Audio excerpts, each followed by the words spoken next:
Hey, what's up, guys? This is Nate from Aqua Star Fshing. I just wanted to make a short video on the planer board lighting system. If you guys have already purchased this, basically instructions that it comes with.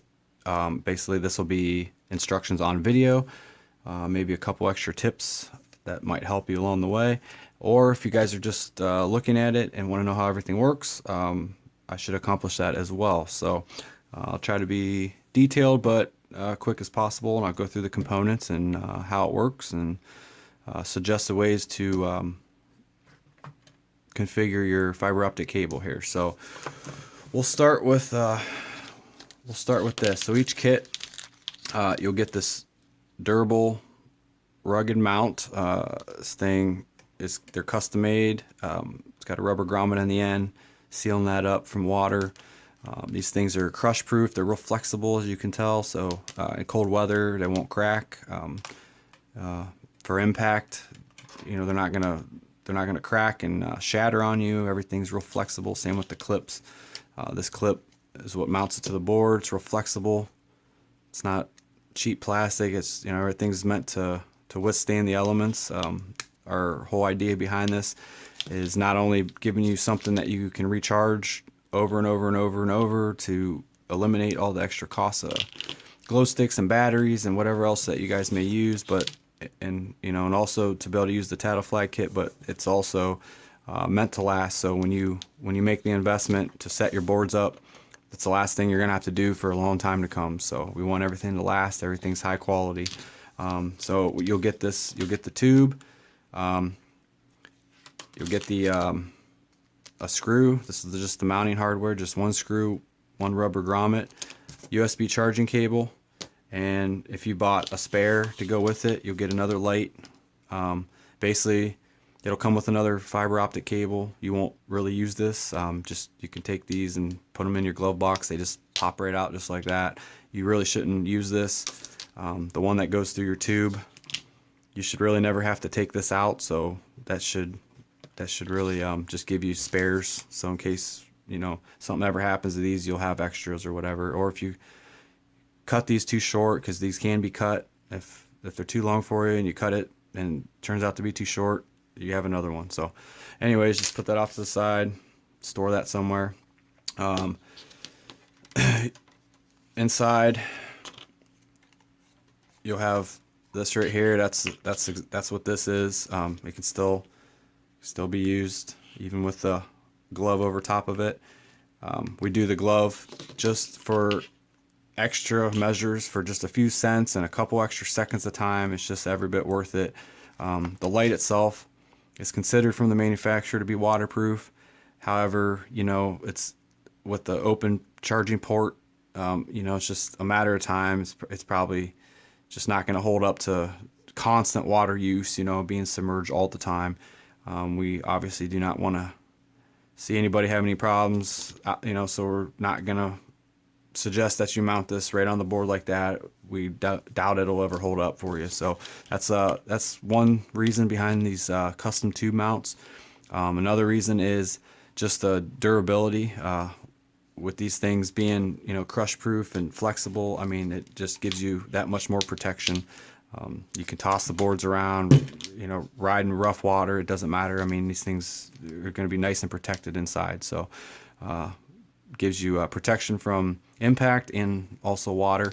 The reason we do the glove is just in case, you know, this rubber grommet seals pretty good, but we don't want to make it too tight because you want to be able to slide this back and forth. So when you're storing this or exchanging for you know, for a charged one or whatever, we don't want you to have to fight and struggle. So they do slide fairly easily, you know, and they've never ever let water in under normal use, but we do know that every once in a while you'll get a submerged board will go down. Sometimes you got to reel it all the way back to the boat underwater, and while you're doing that, you're basically forcing water up into there. So depending on if this is turned too much and might just let a little crack of, you know, space through there, you might get a couple drops of water in. So in the event that would happen, this gives you that extra step to make sure that these things last you for seasons to come. So that's, you know, I recommend definitely using that. I mean, it doesn't take long. Simple little twist tie and that's it. So definitely should probably use that. So the light itself, I'll show you. I'll put this back on. Light itself, right here's the power button. Just hit it one time for a fast flash, hit it again for a slow flash, and then a third time for constant on. And I know most guys are going to prefer the constant on, which I know I do, especially if you're using the tattle flag. You don't want it blinking. It's going to be kind of hard to tell if that flag goes down. So this will last 5 to 6 good hours. When we say that, it's not going to go dead in 5 to 6 hours, but you know, it might not be as visible as what most people prefer at that point. So we say 5 to 6 hours. If you don't mind the flash, the slow flash, you'll get a lot more time out of it. You know, 8, 9 hours. We've had them last up to 10 hours. You know, that were plenty visible. So it's up to you. It's all your preference. Most guys are gonna want to run it like this. So say 5 to 6 hours and you still want to fish. It's real simple. You just, like I said, you won't even have this. This will be your spare or whatever. So you just want to change it. It's getting too dim for you after 5 or 6 hours. Just push that out. Take that one off. Put this one in. Just make sure that that's in there tight. There's a rubber coupling up inside of there. And I always like to pinch my fingers when I pull them out so I don't bring that coupling out with it. But there's an LED bulb right up in here. Just make sure that cable touches tight with that, and then pull it back in.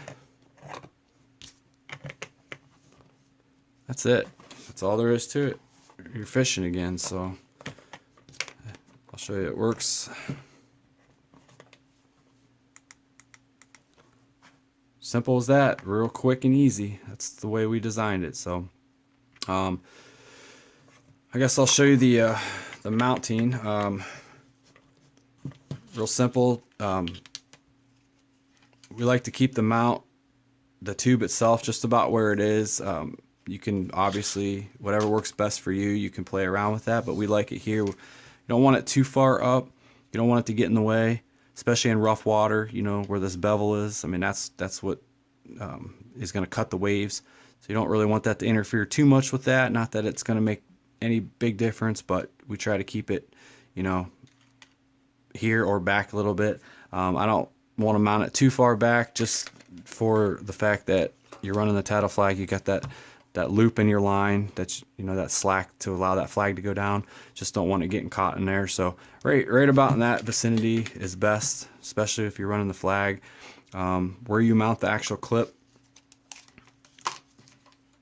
anywhere in this vicinity here. I mean, you can slide this tube back and forth before you tighten it down, so it doesn't have to be exact on where you put this. You'll notice that it has a flange on this side and it's just straight walled on that side. The way that this is mounted is like that, and that keeps that tube down a little further. If you want it up higher, you can mount it like that, and that'll keep that tube up higher. Just however you want. Basically, you can run this however you want. You can configure this however you want. I like it like this best, just for the reason that I showed you, that it makes everything really quick and easy when you are when you're changing these modules. First thing I do is I come out of the grommet with a loop, and then I use the hole that's already in this clip. If you don't have that, you can just use just one of these little eye hooks. Just thread a little eye hook right here, just something to hold that. And then once you make that first loop, go start on this side of the flag. I don't like to go on that side because sometimes that'll add resistance to the flag, you know, for when something tries to pull it down. By starting on this side, it zero resistance at all. And then I just go up, twist it a few times, and then lock it in the grommet. And by doing that, I don't have to ever touch any of this stuff, and I have this slack here. I have this loop that I can pull that module out, and I can change them or in the daytime I'm not using them, just keep it like that, pull that back through, and I just leave everything just like this in the daytime. I mean, it does not affect the board whatsoever. None of this stuff, it's all tight and snug. I mean, this stuff's flexible, but it's stout enough to where it doesn't get in the way at all. I mean, it doesn't move on you, so you can bang it around all you want. This stuff's, it's all real durable, so I just leave it just like that. That way it keeps the water from going in there, so that way when I do put the power modules in, I don't have to worry about it being wet and damp inside. You know, I just leave that in there just like that. So that's how I do mine. I know some guys don't run flags at all. That's fine. You can wrap this around your tube. You can wrap around your clip. You can run a couple eye hooks. You know, some guys in really rough water, they'll run it out and they'll let that stick way up like this so they can see it up high. That's fine. You want to put a little rubber band around the flag just to keep it like that. That's fine if that's what you want to do. Another tip here is, if at all possible, especially when running the flag, you want to try to lock the end of the fiber optic cable facing you, because that's going to be much brighter. I mean, this is all pretty bright, but the very end is going to be the brightest. I'll show you. As you can see, that makes it much brighter. So we've tested them out 200, 300 feet, and I mean, it's no mistake when that flag starts to move. You can see it plain as day. So that's one reason that we like to try to run the end of the fiber optic cable to where it's facing you. And you can do the same thing without a flag, just like I said, with an eye hook, just wherever you want that. You know, just say you want it right here, you can configure this cable, and then just, you know, that end will lock into this, you know, the same way. So that's about it as far as that goes. As far as mounting, just definitely want to pre-drill a hole. It's a really coarse threaded screw. We do that on purpose for it to hold up real well. I've never had any of this come loose with these screws. An 1/8 inch bit works good. Just something definitely smaller than the screw. You just want to be able to get it started. I use a drill, but I don't tighten it all the way with the drill, just mostly, and then I'll give it a couple turns to snug it up with the screwdriver. That way I don't have to worry about stripping out the plastic inside. With the grommet, you can either use a 1/4 inch bit or a 3/16 bit, and then the grommet itself, if you can see through the bag, it's actually got a split in the middle, and that's what actually locks into the hole that you drill. I like 3/16. It's a little harder to get that grommet in there. Once the grommet's in, it's in there for good. But that locks your cable in really good. Like, I mean, it's not going, I mean, you can pull on that all you want. It's really locked in there. If you use a 1/4 inch, it's snug, but you know, you can pull it a lot easier. So if you're ever worried about this coming out and you have to keep on messing with it, start with a 3/16 first. As long as you get that grommet in there, no problem, then that's what I would go with. But you also can use a 1/4 inch as well. Just make sure when you drill that hole, here's one. It's not done or anything, but you'll see if you drill, you'll get some of that excess plastic on the outside. Make sure you clean that all off with an X-Acto knife or something, or a utility knife. That way that grommet locks in there real good. But yeah, that's it. Like I said, if in the daytime or whenever I'm not using these, I mean, you want to try to keep these out of the cold if you're not using them. You know, somewhere warm, obviously, just like anything with batteries. The cold is not a battery's friend. So if you're in the daytime or not being used or whatever, just unhook it and then just keep that inside, and it'll be good to go. Let's see. What else? Oh, the charging. Like I said, it comes with a USB charging cable. Obviously, the small end plugs into the light. This plugs into any port that you already have. Could be a wall charger. Could be a car charger. Or we really like those pre-charged power banks. You know, like the four bank or 3 bank or whatever. Those charge up pretty quick too. We find after 5 or 6 hours of use, they charge pretty quick on average. Definitely on the wall mount, they charge right back up in about 40 minutes, back to full. Same with the power banks. Just all depends on your output, your volt voltage output. And as long as you use this cable, they should work with anything at all that you have. Could be a power bank, could be car charger, could be wall mount. They should all work as long as you use the cable that we provide. If you use the car charger, just like anything else, like your cell phone, it seems to charge a little slower on a DC current. So it's nice to, keep a trickle charge going. To expect them to fully charge in 40 minutes, probably not going to happen if you're just using the accessory port on your boat.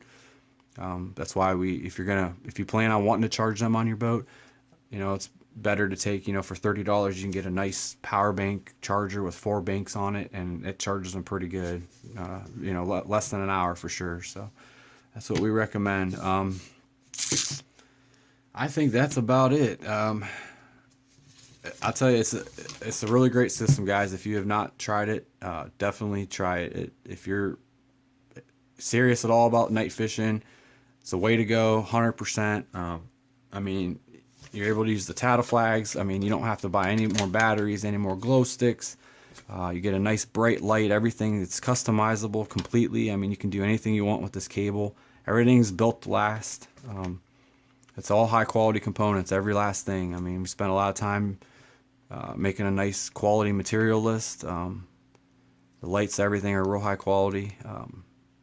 So, I mean, it's the best way to go. I mean, it's a little bit of an investment, but it'll pay for itself real quick. I mean, you're not going to have to buy anything for the rest of this season and seasons to come. So once you equip one board with it, as long as you take care, not leave these in the cold all the time, all winter long, make sure they're in the house, you're gonna get years of use out of it. So I think it's worth every penny, and the features alone make it worth it. So that's it. Check us out, www.aquastarfshing.com, and if you haven't already bought the kit, I definitely recommend doing so. And we have some great deals on there. You can buy bulk, you can buy quad packs on sale.